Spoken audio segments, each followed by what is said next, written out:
and welcome back to my channel. In this video I would like to review this book here called The Man on the Middle Floor, and it's by Elizabeth S. Moore. It's her first novel, a debut novel, and it's set in London, UK. She's a British author.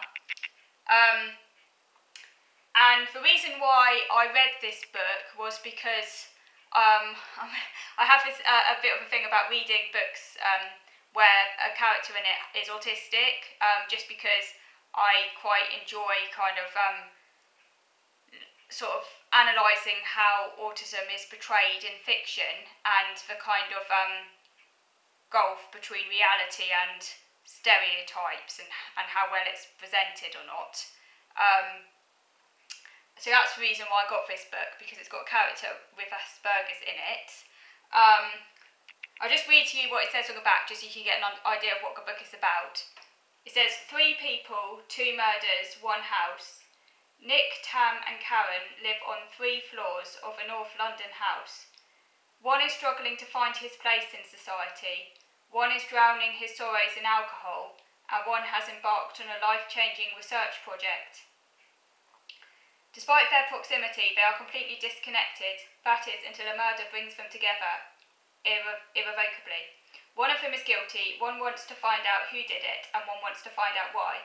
Unsettling, illuminating and thrilling in equal measure, The Man on the Middle Floor will make you think twice about those who live around you.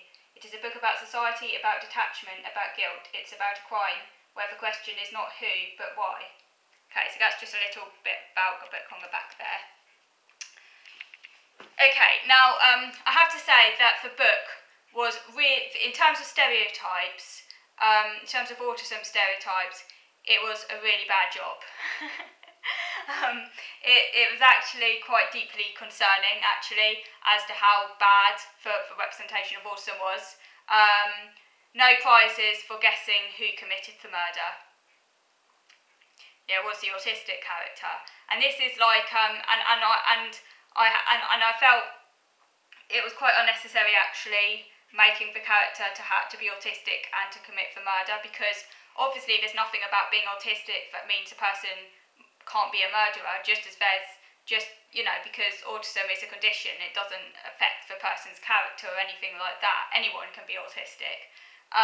But if you think about how often in the media autism is equated with aggression, or like dangerous behaviours, when actually the reality of the matter is that autistic people are no more likely than non-autistic people to commit crimes, and if anything are possibly actually less likely in many respects to commit crimes.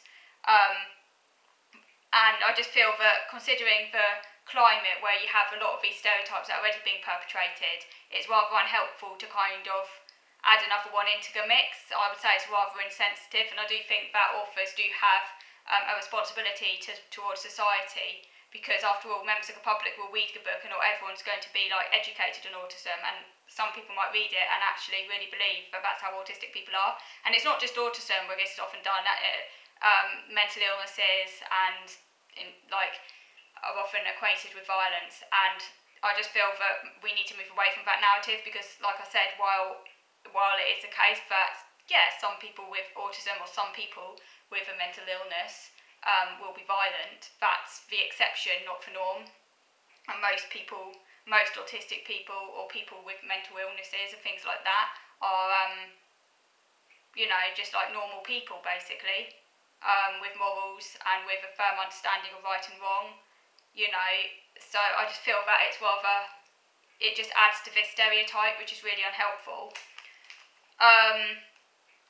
But the way that autism was portrayed in general in this book is really shambolic. Like, the central character, he's called Nick, for one who's autistic, he's on the middle floor. He's made out almost to be like a psychopath, like completely detached from people around him, completely emotionally detached. There's even a horrible scene where he kills a kitten without any remorse, and just completely and utterly emotionally blank. And that's not how autistic people are at all. Yeah, we might obviously we struggle with our emotions and stuff, but we do know right from wrong, and we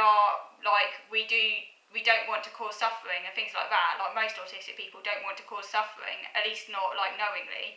Certainly, like when we're younger, sometimes it can take us a little while to like understand these things, but we don't deliberately go out of the way to cause suffering.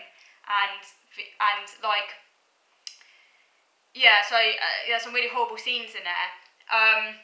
And the idea is that the character, the character who commits, so basically I'll just give you a little bit of backstory about it. This isn't a plot spoiler or anything because it's clear straight away anyway who commits murder. So I'm not really very good at kind of like keeping and not disclosing the plot. So if you don't want to know the plot, I'm giving you a warning. I will be giving plot spoilers here.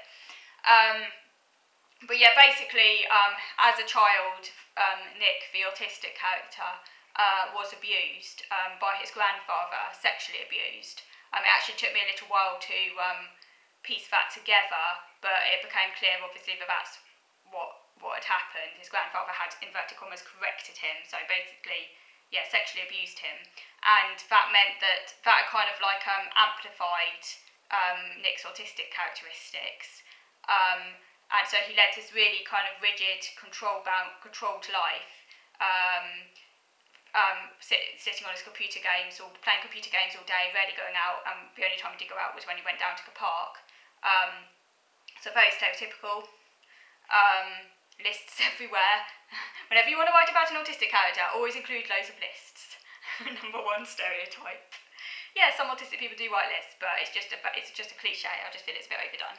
And also the way he walks is described in a very stereotypical manner as well, like walking on tiptoes, but in a really kind of like obvious manner. And again, some autistic people do walk like that, and I've talked about it elsewhere. I do walk on my tiptoes at times, but not when I'm wearing shoes. Only when I don't have shoes on, and it's not in a way that other people are going to notice it, because I tend to only do it when, like I say, when I don't have shoes on. So you will only notice me doing it when I'm walking around with bare feet or like socks on. But yeah, some autistic people do walk like that all the time. But again, it is a stereotype, and not all autistic people walk in a really obvious way. So they always have to like exaggerate the traits as well, I find, in fiction.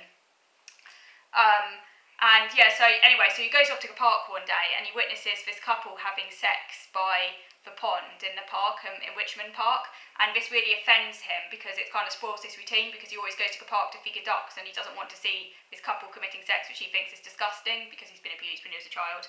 So he basically kills them. He throws a stick, and the man dies and the woman goes into a coma, and then obviously there's a police investigation, but it takes a while before they find out that it was him who did it. But in the place where he lives, on the ground floor lives an ex-copper, and he kind of notices suspicious signs in the bins, because Nick took his clothes off and put them in a bin and like wrapped them all up really, really neatly in a bin, and they were bloodstained, and a police officer finds them in a bin, and then that adds to the inquiry as evidence. And then on the top floor you have Karen, who's an autism researcher, and she ends up actually she finds out that Nick has autism just through the way he's behaving. Nothing else, just through the way he's behaving, which again is very stereotypical, because you don't normally like think, oh, someone's autistic just by the way they're behaving, particularly when you haven't even asked them if they're autistic. But she seems to notice like she's got some kind of sixth sense somehow that he's autistic, and then she ends up like recruiting him unofficially and without even telling him as her guinea pig. As she's writing a paper on autism and about autism and emotional detachment. So she gets him a job at the hospital where she works in the morgue, so that she can witness how he behaves around dead bodies. And there's this horrible scene of sort of like suggesting some form of like necrophilia, where Nick ends up kind of kissing a dead body, and Karen, the autism researcher, notices this and sees it as proof of autism emotional detachment. And again, it's just so stereotypical, and it just made me, this is not autism. Really bad betrayal. And I would say that the way Nick is behaving isn't to do with his autism. It sounds to me like he's got some like personality disorder or something. So I feel that the autism is kind of completely unnecessary and is kind of like a distraction. And there's also an OCD stereotype as well, because Nick is also made out to have OCD. But again, the way OCD is described is really stereotypical. He doesn't like germs and stuff, which again can be a manifestation of OCD, though that doesn't stop him kissing the dead corpse in the morgue, so it's obviously highly specific. But but it's kind of very stereotyped because he always puts things neatly, envelopes and things on the floor in his hallway. He always stacks them up neatly in perfect order, which is a real stereotype of OCD, and that's not even often how OCD manifests itself anyway. I would say it's more a symptom of his autism and OCD. And the policeman goes, thank God for the postman with OCD, because Nick places his post very neatly in the communal hallway. But like I say, I don't think that really is OCD, and I think that's a bit of a stereotype of what OCD is. But yeah, so as I mentioned, he's very stereotypical. And Karen, the doctor on the top floor, who he gets really obsessed with Nick and wants to write a paper about him, which is really unethical and completely goes. She does lose her job in the end, I have to say. So I think it is found out what she's doing, because it's really unethical. Practically stalking him to write it so that she can use him for a paper she's writing. Karen on the top floor is an awful mother. She completely deserts her kids to pursue her studying. She's described as a frigid bitch, and she definitely is a frigid bitch. She's a horrible, narcissistic person. In actual fact, all the characters in this book are horrible. She believes that, she says she's got a passion to get autistics into work, particularly those she describes as on the line between functional and non-contributing, like Nick, who's on the middle floor of the flat. She tries to get him a job at the morgue in a hospital where she works. He can be a guinea pig of her thesis, and she can then win respect of her family. So essentially she's just using Nick so that she can gain respect for her family, and also so that she can write this, but what she thinks is going to be an amazing paper that no one's ever done before. She's so obsessed with her work that she neglects her family. And as I say, the other things about Nick that's really stereotypical as well is that he avoids the cracks in the pavement, which I think is part of his OCD, and he lines bins up neatly and he cleans them as well. So again, it's really stereotypical. On page 104, it says, Karen says that the autism researcher says that she's trying to help a vast wave of misdiagnosed people with my research. She said, there is an epidemic out there of illnesses which are being put under all-encompassing umbrella of autism. Students, mathematicians, etc. are being lost to society, once labelled autistic. Do you understand that some of the great minds of history would be classified as autistic today? Einstein, Mozart, they would all be considered on the spectrum and probably drugged up to their eyeballs or playing endless computer games. Sacrifices are necessary to rectify that. So that's really that's just completely and utterly a load of crap. We don't know that Einstein or Mozart were autistic. All these people are always banded out as though like they were autistic, and we have no evidence to suggest that they were. They might have been, but it's just a hypothesis, and it really annoys me how often these really famous, smart-ass people are brought out as being autistic when we've got absolutely no evidence to suggest that they were, and it's just all part. And the only reason they get brought out time and time again is because it serves an ideological agenda to prove that autistic people are somehow extra special and could be like them, and it's completely a load of crap if you ask me, and it's really offensive.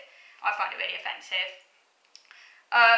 Regardless of whether or not Mozart and Einstein were autistic, and, they could have been. I'm not saying they weren't, but we don't have the evidence to show they were, so it's just absolutely, it's retro-diagnosing. It's just as bad as self-diagnosing. I've talked about stuff, I know it's really controversial, I know you're entitled to disagree with me, each to their own opinions, but I disagree with self-diagnosis, but I also disagree with retro-diagnosing people when we've got no evidence. It's fine to say they might have been, it's fine, it can be interesting, but we can't definitively say that they were.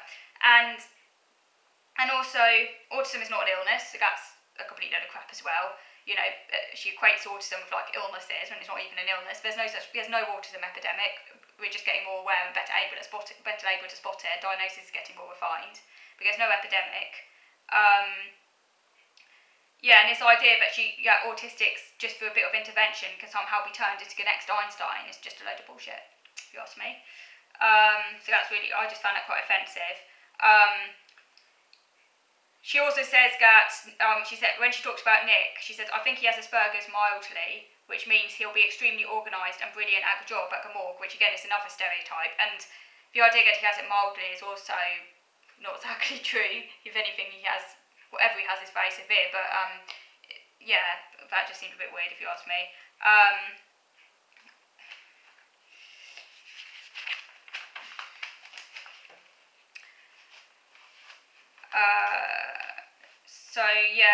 The other thing that really offended me as well is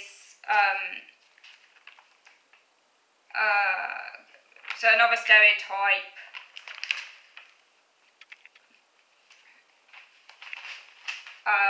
connected to what I just said. Oh yeah, she also says that Asperger's sufferers don't have the emotional tools to distinguish between good behaviour and bad. Reason why such a high proportion in prisons. Bloody hell.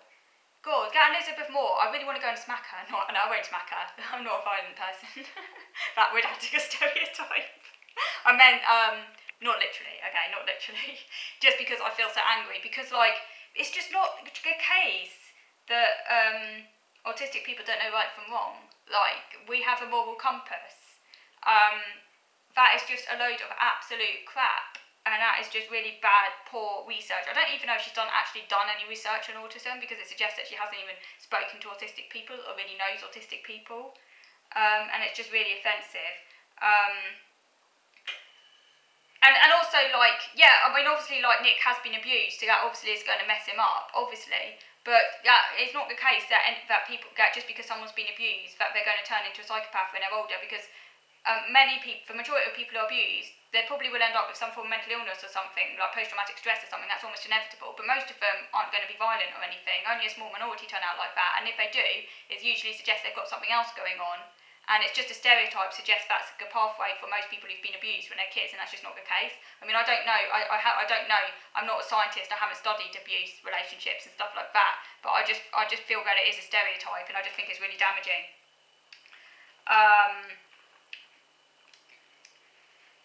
Yeah, she also compared Nick to Temple Grandin, who has achieved great things by using every coping strategy at her disposal, such as therapy, so things like that. She said that Nick did not seem to have had the benefit of interventions, implying that if he did have interventions, he wouldn't have turned out the way he did, and stuff like that. And that the way to getting autistic people into functioning things like that is to give them interventions and stuff like that. Like, obviously interventions are going to help, obviously, but the idea that they're going to somehow, like, turn someone into the next Temple Grandin or into Einstein or something is just not the case. And the other thing that really annoys me is that